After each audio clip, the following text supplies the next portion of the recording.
자, 오늘은 그 복숭아 나무 곁으로라는 작품을 분석을 하고 마지막에는 OX 문제 풀면서 끝내도록 하겠습니다. 바로 핵심 정리 들어갈게요. 갈래는 자유시인데 고전시가하고 현대시조 빼놓으면 다 자유시입니다. 그것만 알고 계시면 될 것 같고요. 그 다음에 시가 성찰력이라고 되어 있는데 복숭아 나무가 뭐를 상징하죠? 그쵸, 타인을 상징하죠. 그래서 시적 화자가 타인을 바라보면서 자기의 편견과 선입견과 자기 중심적인 입장으로 바라봤기 때문에 타인의 참모습, 본질을 깨닫지 못했던 그런 자신을 돌아보면서 반성하는 내용으로 되어 있어요. 그래서 시가 성찰적이다라는 겁니다. 그 다음에 복숭아 나무를 뭐 심심한 얼굴을 하고 있다, 아니면 겹겹의 마음이 있는, 이런 식으로 인격을 부여해서 의인화시키고 있거든요. 그래서 이 시는 비유적이다 라고도 할 수 있고요. 의인법은 기본적으로 비유에 들어가니까. 그다음에 이 시는 화자가 자기의 내면을 쭉 이야기하는 방식이에요. 그래서 고백적이다 라고도 합니다. 참고로 대화체냐고 물어보시는 학생들이 있는데 제가 이렇게 정리해놨거든요. 여기 독백체 보이시죠? 약간 헷갈릴 수는 있어요. 왜냐면은 종결어미가 뭐뭐 했습니다 해서 씁니다체거든요. 상대 높임의 종결어미를 쓰는데 보통 이런 경우에는 말을 건네는 듯한 어조를 사용한다고 해요. 말을 건네는 듯한 어조. 근데 기본적으로 청자, 명시적으로 청자가 설정이 안 돼 있기 때문에, 즉 어머니, 뭐 향단아, 이런 식으로 백구야 너는 어찌, 뭐 너, 너희, 그대여, 이런 식으로 청자가 드러나지 않기 때문에 이런 경우에는 독백적 어조라고 하고 독백체라고 합니다. 학교에서 나중에 한번 확인해 보기에는 할 거예요. 알겠죠? 자, 그 다음에 주제는 타인의 참모습에 대한 깨달음인데 그게 중요한 게 아니고, 타인의 참모습을 인식하고 깨달으려면 어디서 벗어나야 된다? 편견과 선입견, 자기 중심적인 태도에서 벗어나서 타인을 바라봐야 된다. 이런 얘기가 좀 중요하고요. 그 다음에 타인에 대한 진정한 이해와 공감은 너무 당연한 얘기잖아요. 올바른 태도라는 얘기인데 이게 타인과 바람직한 관계를 형성하는 데 필요한 중요한 태도다. 뭐 이런 얘기를 하고 있는 거예요. 그 다음에 시의 특징 5개로 잡았는데, 방금 말한 것처럼 시적 화자가 편견에 사로잡혀 있었을 때는 대상에 대해서 부정적이다가 거기서 벗어나서 대상을 바라보니까 대상이 되게 아름다운 존재로 보이죠. 그래서 대상에 대한 화자의 인식 변화를 통해서 주제를 형상화한다. 타자와 바람직한 관계를 형성하기 위한 올바른 태도가 뭔가, 이런 걸 보여준다는 얘기죠. 두 번째, 자연물, 복숭아 나무요. 자연물에 빗대어서 인간의 문제를 다루고 있는데, 근데 이런 걸 유추의 방식이라고 합니다. 그래서 유추의 방식이 이제 자연물, 자연현상이나 사물에 빗대어서 인간의 삶에 대한 깨달음을 이끌어내는 거거든요. 근데 이제 예를 들어서 낙화라는 시가 있는데 유추의 방식 쓴 걸로 좀 많이 나오는 시거든요. 그래서 이게 이제 인간의 사람들이 이제 사랑하고 이별하는 거를 꽃이 피고 지는 것에 빗대서 꽃이 지면 열매가 맺는 것처럼 인간이 이별을 하면 이별 자체는 슬프겠지만 그것으로 인해 내면이 성숙할 수도 있다. 열매 맺는 것처럼 성숙할 수 있다. 약간 이런 깨달음을 이끌어내는 시가 있어요. 그래서 이런 식으로 자연현상으로부터 인간의 삶을, 어떤 깨달음을 이끌어내는 그런 방식으로 전개되는 시가 이제 유추의 방식이 쓰이고 있다라고 하죠. 그 다음에 3번은 사실은 시간의 흐름에 따라 이것만 기억하시면 돼요. 나머지 뒷부분은 1번하고 똑같잖아요. 그래서 시간의 흐름에 따라인데, 시를 보시면 아시겠지만 시적 화자가 자기가 대상에 참된 어떤 대상이 참된, 그러니까 그 시적 대상이 타자의 본질을 깨닫는데 참 오랜 시간이 걸렸다는 얘기를 합니다. 그래서 시간의 흐름이 드러나고 있다라고 우리가 얘기를 하죠. 그 다음에 일상적이고 평이한 시어를 사용하고 있다는 건데, 쉽게 말하면 쉬운 시어를 사용하고 있다는 거고, 쉬운. 그래서 어렵고 관념적인 시어를 쓰고 있다 그럼 틀렸다고 하시면 됩니다. 그 다음 경어체, 높임말 쓰고 있다는 얘기죠. 뭐뭐 했습니다, 뭐뭐 해요, 이런 말들. 그 다음 고백체는 아까 얘기했고요. 그 다음 독백체, 청자가 드러나 있지 않아요. 시의 표면에 청자가 설정되어 있지 않다, 이런 얘기인데, 그래서 이럴 때는 보통 독백체, 독백적 어조라고 해요. 아무리 경어체 쓰고 있어도. 그 다음에 담담한 어조, 차분하고 담담한 어조를 사용하고 있다. 그럼 이러지 않는, 차분하고 담담한 어조가 아닌 경우가 있습니까? 라고 한다면 보통 이제 영탄적 어조가 나타날 때는 담담한 어조라고 하진 않겠죠. 근데 이 시가 계속 종결함이 평서용 종교람이 뭐뭐 했습니다. 그래서 다로 끝나거든요. 그래서 담담하고 차분한 어조로 고백적으로 성찰적 태도를 드러내고 있다라고 생각하시면 될 것 같습니다. 그 다음에 의인법 쓰고 있다는 얘기는 했고요. 그 다음에 시에서 도치법 쓰는데 간단하게 얘기하자면 시의 마지막 부분에 도치법이 있어요. 기억만 하세요. 도치법 있다는 거 이따 확인합시다. 그 다음 반복법은 이제 시에서는 뭐 반복이 항상 나타나는데 조금 쪼개서 종결 어미의 반복 혹은 시어의 반복 혹은 지시어의 반복으로 좀 나눠서 쪼개서 좀 생각을 해보시고 이때 지시어는 지시대명사와 같은 이, 그, 저 계열의 시어들 이것, 저것, 그것, 이, 그, 저, 이곳, 저곳, 그곳 뭐 이런 건데 그래서 이제 지시어 그 나무, 그 복숭아 나무 아니 제목부터가 그 복숭아 나무니까요. 그래서 지시어의 사용 혹은 지시어의 반복으로 중심 소재, 복숭아 나무라는 중심 제재, 소재, 시적 대상에 초점을 맞추고 있다. 자 이렇게 기억하시면 될 것 같아요. 그 다음에 이제 질문이 많이 나오는 건 시어의 변주인데 시어의 변주는 이런 겁니다. 예를 들어서 길고 긴 뭐 이런 거 차디 찬 이런 게 이제 시어의 변주예요.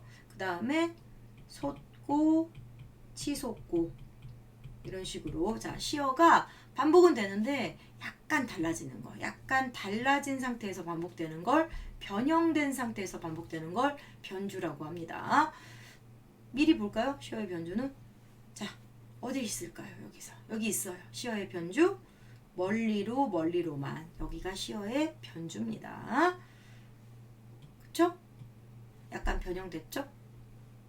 자, 그 다음에 마지막으로 추상적 관념적 대상의 구체화인데 이것도 예를 먼저 본문에 나온 예로 지문에 나온 작품에 나온 예를 들자면 겹겹의 마음 이런 표현이 있어요. 겹겹의 마음 그래서 여러 겹, 뭐 여러 겹, 겹겹 여러 겹의 마음 이렇게 되어 있는데 뭐 상관없죠. 똑같은 표현이니까. 자, 마음은 추상적이고 관념적인 대상이잖아요. 근데 그 마음을 겹겹이라고 해서 시각적으로 구체화시켰죠. 눈에 보이는 것처럼. 그래서 겹겹의 마음이 이제 추상적, 관념적 대상의 구체화다. 보통 이렇게 가르치고요. 이따가 다시 얘기할 건데 이건 그냥 말로만 할게요. 저녁이 오는 소리라는 표현이 있거든요. 근데 저녁이 시간을 나타내는 표현인데 보통 시간을 나타내는 표현은 관념적이고 추상적 대상이라고 해요. 밤, 아침, 낮, 계절 이런 것들인데 그래서 저녁이 오는 소리다 그러면 저녁이라는 추상적 시간을 나타내는 추상적 관념적 대상을 소리로 청각화시켰다. 그래서 관념의 구체화라고 할 수 있거든요. 근데 이제 학교마다 혹은 문제집마다 그 부분을 관념의 구체화라고도 하고 아니면 공감각적 이미지가 드러난다, 나타난다 이렇게도 표현을 해요. 그래서 이거는 학교에서 또 확인을 해보라고 제가 짚어드리는 부분이라는 거 먼저 좀 말씀드리고 이제 핵심 정리가 끝났으니까 바로 이어서 본문 학습으로 들어가도록 하겠습니다. 자, 본문 학습이에요. 아까 핵심 정리 때 배웠던 거 되살려 보시면서 들으시면 될 것 같아요. 간단합니다. 본문 학습은 오히려 더. 자, 여기까지가 시적 화자가 뭐라고요? 편견과 선입견 그리고 자기 중심적인 입장에서 대상을 복숭아 나무를 시적 대상을 바라봤기 때문에 대상에 대해서 좀 부정적으로 인식하는 대상에 대해서 거부감을 느끼는 그래서 이렇게 멀리로만 다니는 거예요. 멀리 떨어지고 싶어서 거부감. 대상에 대한 거부감이 멀리로라는 시어로 형상화되어 있죠. 거리감으로. 근데 이제 그럼 여기서 그 편견과 대상에 대한 거부감을 갖게 했던 편견과 선입견에 해당하는 부분이 뭐냐라고 한다면 바로 이 부분이죠. 흰 꽃과 분홍 꽃을 나란히 피우고 서 있어서 사람이 앉지 못할 그늘을 가졌을 거다. 이렇게 생각하는 거. 이게 이제 시적 화자가 가지고 있는 편견과 선입견으로 인한 어떤 부정적인 판단인데 자, 흰 꽃과 분홍 꽃, 뭐 색채 이미지 쓰고 있다 이런 건 너무 쉽고요. 그러니까 이제 시적 화자의 편견에 대해서 잠깐 짚어봅시다. 이런 거 아니겠어요? 아니 시적 화자는 아마 이런 편견이 있을 거예요. 꽃나무면 뭐 흰 꽃이면 흰 꽃, 분홍 꽃이면 분홍 꽃, 뭐 둘 중에 하나만 피워야 되는 거 아니야? 근데 둘 다 나란히, 심지어 나란히 피우고 있으니까 뭔가 이 나무가 뭔가 두 마음을 가지고 있는 사람인 것 같고 믿지 못할 사람인 것 같고, 그래서 좀 사람이 앉지 못할 그늘, 즉 좀 편안하지 못한, 사람이 이제 믿을 수 없으면 편안하지 않잖아, 그 대상이. 그래서 그런 거부감을 느끼는, 예, 그쵸. 그래서 화자의 편견이 이런 흰 꽃과 분홍 꽃을 나란히 피우고 있다. 그러니까 꽃에는 꽃 색깔에 흰 꽃 아니면 분홍 꽃 이렇게 돼야 된다라고 생각하는 게 화자의 편견이라고 생각할 수 있고요. 그런 편견과 선입견으로 보니까 이 나무가 흰 꽃과 분홍 꽃 딱 이렇게 두 가지 색깔을 보여주고 있는데, 둘 중에 하나만 피워야 되는 거 아니야? 라고 생각하면서 거부감을 느끼고 있다는 거죠. 괜찮습니까? 그래서 사람이 앉지 못할 그늘이라는 것 자체가 되게 부정적인 판단이라는 거예요. 뭐로 인한? 선입견으로 인한, 이게 선입견이고 이게 그 선입견으로 인한 부정적 판단. 그쵸? 제가 그렇게 생각을 하고 있었어요. 근데 이제 시간이 지나고 좀 멀리로 다니고 있었는데, 멀리서 좀 거리를 두고 보고 있었는데, 근데 시간이 지나면서, 여러분 원래 시간이 지나면 좀 사람이 좀 성숙해지죠. 그러니까 화자도 약간 내면이 조금 성숙해지지 않았나라는 생각을 좀 하시고, 그 다음에 시간이 지나서 멀리서 뭘 보게 되냐면 이제 약간 자기 중심적인 태도, 그리고 자기 그 편견과 선입견에서 좀 벗어나서 대상을 있는 그대로 바라보게 된 거예요. 그래서 그러면서 뭘 깨닫게 되냐면, 흰 꽃과 분홍 꽃만 나란히 피우고 있는 줄 알았는데, 그래서 참 못 믿을 나무군 이렇게 생각했는데, 불편하다 이렇게 생각했는데, 근데 보니까 멀리서 보니까 그 나무 있는 그대로 모습 봤더니 수천 개의 빛깔이 있다는 거죠. 그래서 이때 이 수천 개의 빛깔이 나한테는 어떻게 느껴지냐면, 너무나 눈부시다. 그게 바로 저 나무의 본질이었구나. 그래서 정말 흰꽃, 분홍꽃 이렇게만 있는 게 아니라 그 사이에 수천 개의 빛깔이 있는데, 그게 너무나 이제 편견에서 벗어난, 나무는 흰꽃이어야 돼, 분홍꽃이어야 돼, 둘 중에 하나여야 돼, 이런 편견에서 벗어난 화자한테는 이 수천 개의 빛깔이 너무나 아름다워 보이는 거죠. 그러니까 이제 타인에 대해서, 타인의 어떤 본질을 깨달은 거죠. 그래서 아름다워 보이는구나. 자, 그래서 이때 눈부셔가 시어의 반복으로 대상에 대한 인식이 긍정적으로 바뀌었다는 거, 그리고 대상에 대한 어떤 깨달음, 대상의 본질에 대한 깨달음의 순간을 강조하는 표현이라는 거 얘기하고 갈게요. 눈부셔. 대상에 대한 본질의 깨달음, 대상의 본질에 대한 깨달음을 강조하고 있다. 괜찮습니까? 그 다음에 대상에 대한 인식이 바뀌었다는 것도 시어의 반복으로 보여주고 있는 부분입니다. 자, 그래서 자기 나름대로 생각을 해본 거죠. 이런 수천의 빛깔, 왜 수천의 빛깔이 있을까라고 보니까, 그래, 피우고 싶은 꽃빛이 너무 많았구나. 그래서 이게 뭡니까? 이해죠. 대상에 대한 이해. 이제 대상의 본질을 알고 났더니 이해하게 되는 거야. 이해하고 이 나무의 내면에까지 공감하게 되는 거죠. 그래서 이해와 공감이 시작되는 겁니다. 피우고 싶은 꽃빛이 너무 많았구나. 그래서 외로웠을 것이지만, 왜 외롭죠? 시적 화자처럼 저렇게 다양한 꽃, 혹은 흰 꽃과 분홍 꽃을 동시에, 여러 가지 꽃 빛깔을 동시에 가지고 있는 나무를 보면서 시적 화자가 가지고 있는 편견처럼, 저거 뭐야, 쟤 왜 저렇게 여러 개의 마음을 갖고 있지? 좀 복잡하고 좀 파악하기 힘들고 나는 좀 쟤를 믿지 못할 것 같아 라는 생각을 하는 사람들이 있었겠지, 똑같이. 그래서 이해받지 못해서 여기서 외로웠을 것이지만은, 이 나무가 왜 외로워? 사람들로부터 이해받지 못해서 아마 외로웠을 것이지만, 그러니까 이건 화자의 추측이긴 해요. 자기가 그랬던 것처럼 사람들이 얘를 이해를 못 해줬을 거야. 그래서 외로웠을 거야. 그치만 이 나무는 외로운 줄도 몰랐을 것입니다. 그러니까 나무의 내면에 이제 공감을 하니까 다 이해가 가는 거예요. 외로운 줄 몰랐을 거라는 이유는 뭐냐면, 이 나무가 피우고 싶은 꽃빛이 너무 많아서 자기가 이해받지 못해서 외로운 상황이었겠지만, 나무 본인 스스로는 외로움도 몰랐을 거라는 거야. 꽃을 피우기에 바빠서, 꽃을 피우려는 노력을 많이 하다 보니까 외로운 줄도 몰랐을 것이다. 왜냐면 실제로 다채로운 꽃을 피우고 있었잖아요. 그렇죠? 그래서 이 부분을 학교에서 아주 간혹 역설이다. 외로웠을 건데 외로운 줄도 몰랐을 것이다 라고 해서 역설이라고 가르치시는데 저는 역설이 아니라고 봐요. 왜냐면 이게 동시에 가능하거든요. 역설은 동시에 불가능한 상황이 공존해야 되는 건데 만약 이 표현이 외로웠을 것이지만 동시에 외롭지 않았다.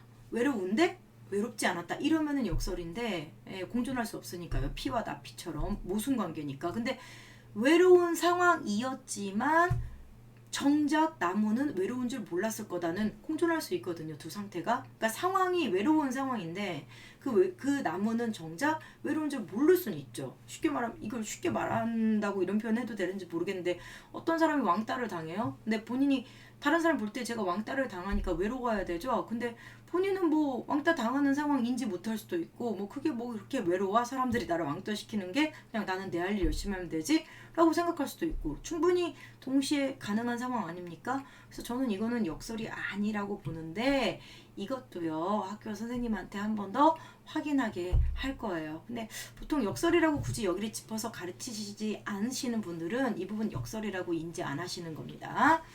자, 그래서 이렇게 편견에서 벗어나서 그 나무의 여러 겹의 마음, 처음엔 부정적으로 생각했던 거부감을 느꼈던 그 여러 겹의 마음을 읽는데 이해하고 공감하는데 참 오래 걸렸습니다. 그래서 시간의 흐름에 따른 전개란 얘기를 앞에서 했었죠. 시간의 흐름에 따라서 대상에 대한 태도가 바뀌고 있다.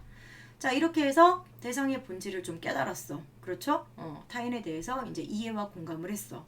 자, 마무리를 봅시다.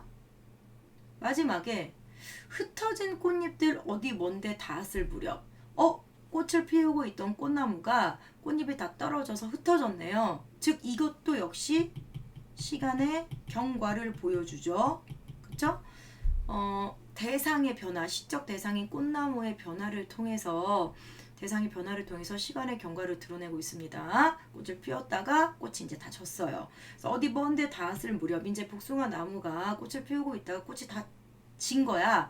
그러니까 이제 복숭아 나무 입장에서는 좀 시적 화자가 생각할 때 이제 시적 화자는 대상에게 공감하기 시작했으니까 대상의 내면을 파악하기 시작했으니까 심심하지 않을까? 좀 심심해 보이는 걸? 이라고 생각하겠지. 그럼 왜 심심하냐면 이때의 심심함은 뭐 되게 내적 갈등이다 이렇게 이해하시면 안 되고 지금 나무가 피우고 싶은 꽃빛이 너무 많아서 외로운 줄도 모르고 열심히 노력해서 꽃을 다 피웠잖아. 근데 꽃이 다 졌잖아. 이제 할 일을 다 하고 끝낸 거잖아. 그러니까 이제 할 일이 없으니까 조금 심심할 수는 있죠. 시적 화자가 생각할 때. 그래서 그런 조금은 심심한 얼굴을 하고 있는 그 복숭아 나무 그늘에서 아까는 멀리 있었는데 이제 그늘로 들어왔죠. 처음에는 부정적으로 생각할 때는 그늘이 사람이 앉지 못할 그늘을 가졌을 거라고 생각했는데 이제 그늘 밑으로 들어왔어요. 그래서 거리감이 소멸했죠. 나무와의 심리적 거리가 없어지면서 실제의 거리감도 소멸한 거야. 거리감이 없어졌어요. 그래서 그거를 이제 복숭아 나무 그늘이라는 공간을 통해서 드러내고 있고 가까워졌죠? 대상과의 거리가 가까워졌죠? 거의 거리감 소멸이라고 볼 수 있죠? 그 다음에 그래서 거기서 어떻게 했어? 가만히 들었습니다. 뭐를? 아까 제가 말했던 저녁이 오는 소리를 이건데 이때 표현법을 먼저 얘기하자면 가만히 들었습니다. 저녁이 오는 소리를 해서 도치법 쓰고 있다는 거. 1. 그 다음에 2. 요거는 학교 선생님한테 한번 물어보게 할 텐데 저는 일단은 추상적, 관념적 대상의 구체화라고 할게요. 네, 추상적, 관념적 대상, 시간을 나타내는 그런 추상적, 관념적 대상의 구체화다라고 하는데 이게 이제 공감각적 이미지라고 가르치시는 분들도 있어서 확인하게 하겠습니다. 선생님한테. 근데 어쨌든 표현법이 이렇게 쓰였고요. 그 다음에 여기서 더 중요한 거는 사실 이 저녁이라는 시에서 공간적, 시간적 배경이 만약 구체적으로 나오면 그건 꼭 짚고 가셔야 돼요. 왜냐면 주제를 형상화하는데 기여하기 때문에. 자, 그래서 이때 시적 화자가 있는 공간도 나와 있고요. 그늘, 이게 이제 시의 공간이죠. 시적 공간. 화자가 지금 여기 있죠. 공간이고 그 다음에 저녁은 뭡니까? 시간적 배경이죠. 시의 시간적 배경. 얘는 공간적 배경. 공간인데 공간적 배경이라고 합시다. 시적 공간적 배경. 시적이라는 말을 하니까 좀 이상하네. 공간적 배경, 시간적 배경 이렇게 할게요. 자, 그늘은 공간적 배경이고 저녁은 시간적 배경이죠. 자, 그래서 이 두 개가 모두 복숭아 나무 그늘이라는 공간적 배경과 그 다음에 저녁이라는 시간적 배경이 모두 그렇지 시의 주제를 효과적으로 형상화하고 있다라는 얘기인데 왜냐면 그늘은 아까도 말했지만은 지금 복숭아 나무 그늘로 들어와서 같이 있잖아 나무랑. 그래서 나무와의 거리감이 소멸된 건데 이게 이제 대상에 대한 진정한 공감과 어떤 이해를 하려는 노력을 보여주는 그런 태도잖아요. 그래서 그늘에 와 있다는 것 자체가 시적 화자가 대상에 대한 어떤 공감과 이해를 하려는 태도를 보여준다는 면에서 주제를 형상화하는 거고, 그 다음에 저녁은 원래 약간 이렇게 어둑어둑해지면서 사물간의 경계가 좀 희미해지면서 뭔가 합쳐지는 듯한, 물론 늘 그렇다는 게 아니라 이 시의 주제를 형상화하기 위해서, 구체적으로 형상화하고 강조하기 위해서 저녁을 쓴 시적 화자의, 저녁이라는 시적 배경을 쓴, 시간적 배경을 쓴 시적 화자의 의도와 연관시켜서 생각해 볼 때 저녁은 뭔가 이렇게 좀 어두워지면서 경계를 희미하게 해주면서 뭔가 이렇게 합쳐지는 듯한 느낌이라고 생각하시면 돼요. 어떻게 저녁이라는 시간적 배경이 타자와의 조화로운 시간이라고 해석되느냐, 타자와의 조화를 이루려는 진정한 이해를 하려는 주제를 형상화하느냐라고 했을 때 저녁이 약간 그런 특징이 있다는 것과 같이 연관시켜서 생각하시면 됩니다. 자, 그래서 지금 전체적으로 시를 본문 학습을 했어요. 됐죠? 자, 이제 OX 문제를 풉시다. 저는 거의 바로 풀기 시작할 건데 여러분은 당연히 OX 문제를 다운을 받으셔서 풀고 보시면 되겠죠. 잠깐 스탑할게요. 부르실 동안. 다운 안 되시는 분들도 이거 보면서 OX를 이렇게 노트에다 쓰면서 맞춰보시면 되니까, 설명 들을 때. 예. 됐죠? 스탑하고 푸시면 돼요. 자, 이제 풀어봅시다. 경어체를 사용해서 자신의 정서를 담담하게 표현하고 있다. 맞고요. 시적 대상에 대한 정서가 행동으로 구체화되고 있다. 맞고요. 뭔 말이죠? 거부감이 느껴졌을 때는 멀리 가고, 그 다음에 태도나 정서가 긍정적으로 바뀌었을 때는 그늘로 가까이 오고, 이런 게 행동으로 구체화되고 있다는 얘기입니다. 확실하게 해야겠다. 자, 시시어를 반복 사용해서 그 나무, 그 복숭아 나무, 자, 됐죠? 맞죠? 그 다음에 관념적이고 현학적인 표현. 제가 아까 일상적이고 평이한 표현을 통해서 얘기하고 있다고 했어요. 근데 이제 이렇게 했을 때 이 부분은 틀렸고, 현학은 어려운 표현이란 뜻이에요. 어려운 표현, 바람직한 관계의 모습을 형상화하고 있다.